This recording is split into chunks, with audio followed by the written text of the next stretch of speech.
Hello, and welcome to the Divorced Dadvocate, divorce support for dads, where we help dads create a healthy and less traumatic divorce. My name is Jude Sandoval, and I'm your host. I created this podcast and the Divorced Advocate community as a result of my own high conflict divorce, and because you as a dad deserve all the resources necessary to thrive through this challenging time. I encourage you to check out our website at thedivorcedadvocate.com, where there are resources that correspond to this episode, as well as free access to our membership community, where you will find live meetings, free workshops and courses, private discussion groups, and more. And now, on to this week's episode.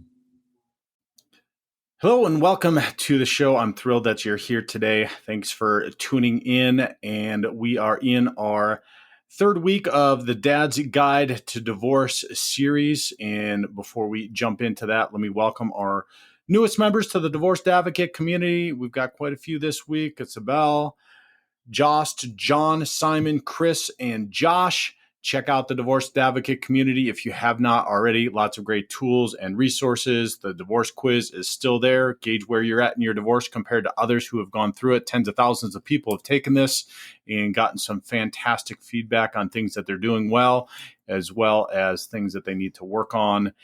There are blog posts. There is this podcast as well as a member podcast. There are all kinds of resources wherever you're at and whatever means you have. There is something there to help you throughout this process. So check it out at thedivorcedadvocate.com. So when, as I've mentioned, when I'm working with fathers entering into divorce or are recently divorced, there's a 5-step process that I take them through in identifying and implementing an action plan for their lives. So I do this in private coaching, and so what we have been doing, and if you haven't listened to the last 2 episodes, is I've been sharing this specific process with detailed ways in which you can utilize it in order to achieve an amazing life for you and your children. So this week we're talking about step 3, upgrading your skills, and in the last 2 weeks. In this Dad's Guide to Divorce series, I spoke about the initial step 1 of clarifying your vision and direction, and step 2, which was strategizing your actions. I shared how many men struggle with clarifying a vision and direction for our lives when entering into a divorce or beginning life post-divorce. And as you sort through the emotions and feelings of divorce, it's absolutely critical to begin to do this, because as men, our identity is closely aligned with the vision for our lives. We're basically wired in our masculine nature and makeup toward aligning with a vision and direction that we want for our future. So that's really important. I proposed the 2-step process to assist in clarifying your vision and direction. That was the first one was journaling, and the second one was a contemplative practice. And if you haven't read that, go back. If you haven't listened to that, go back 2 weeks and listen to the Dad's Guide to Divorce, step 1, clarifying your vision and direction.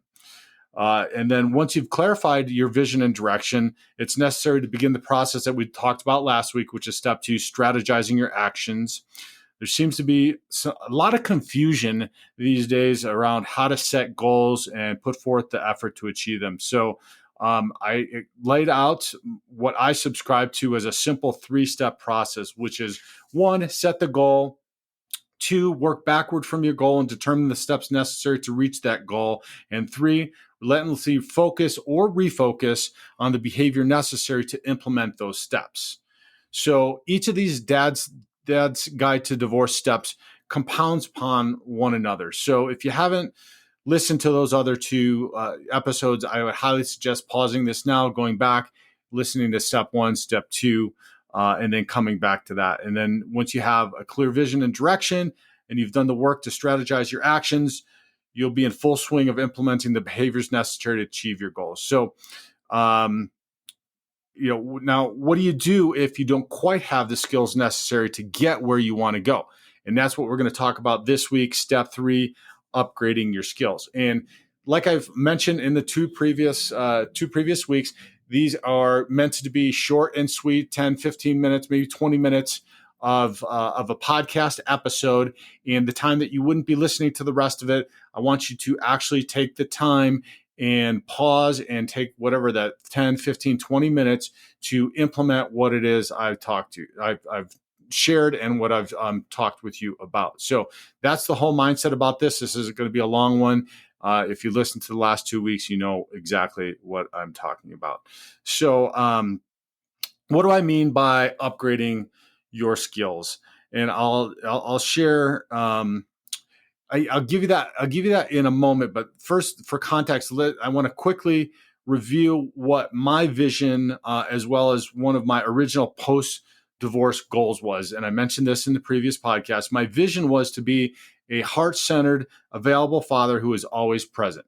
So that's what I had come up with in step one, and then in step two, my goal was to be mentally, emotionally, physically, and spiritually present during each moment of my parenting time.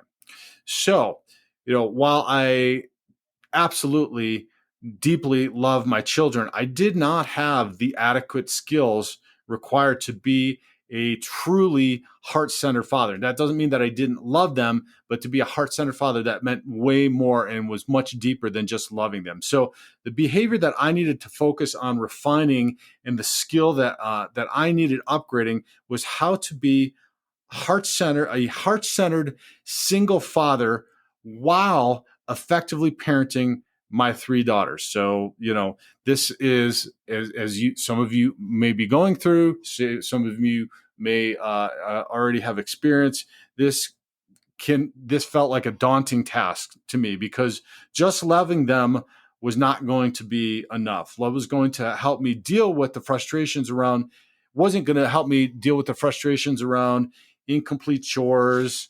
Just loving them wasn't going to help me to remain calm while getting back talk.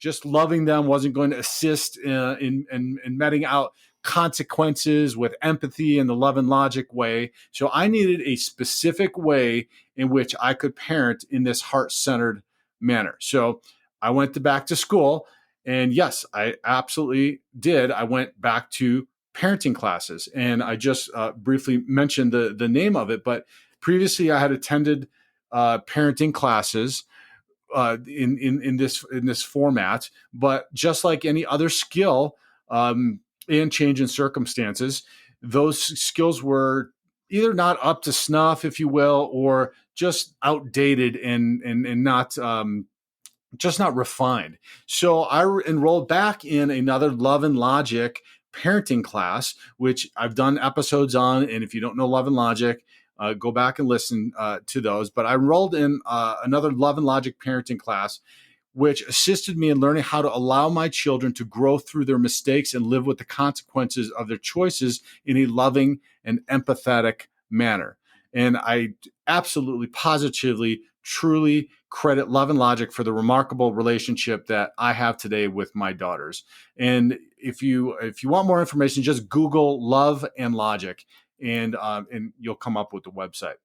Another skill that I sorely needed to upgrade was my ability to be present and in the moment during my parenting time. And this is an ongoing challenge for any parent, as I'm sure you're experiencing or because when kids are screaming, yelling, dinner is burning, the phone's ringing, somebody's at the doorbell, you're stressed out about work or how to pay the bills or how you're supposed to, how the heck are you supposed to stay calm and present? It seems like it's actually some kind of superpower. They should make a movie about it, right? So the skill that I identified that I needed to upgrade was mindfulness. And so let me just give you a definition of what mindfulness is. And that is the ability to know what is happening in your head at any given moment without getting carried away with it. So it's having these emotions, having the thoughts go on, being able to recognize them, but not let them control you or your actions or what's going on around you. So for those of you who are unaware of mindfulness, you can do a Google search, but there's also a really great video at happify.com that explains it and goes through it in detail. So check that out. It gives a little bit of a longer explanation of it, a cute animated explanation of it. And so one of the first things I did to familiarize myself with the concept of mindfulness was to read the book called The Power of Now by Eckhart Tolle.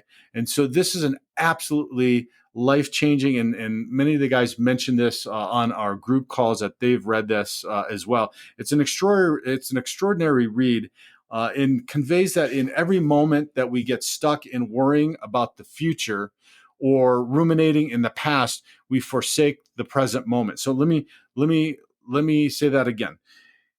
It conveys that in every moment that we get stuck worrying about the future. Now, I know that resembled me going through my divorce, worrying about the future, because just being a guy, I want to plan and I want to know that masculine nature I talked about needs to have a goal and a linear path.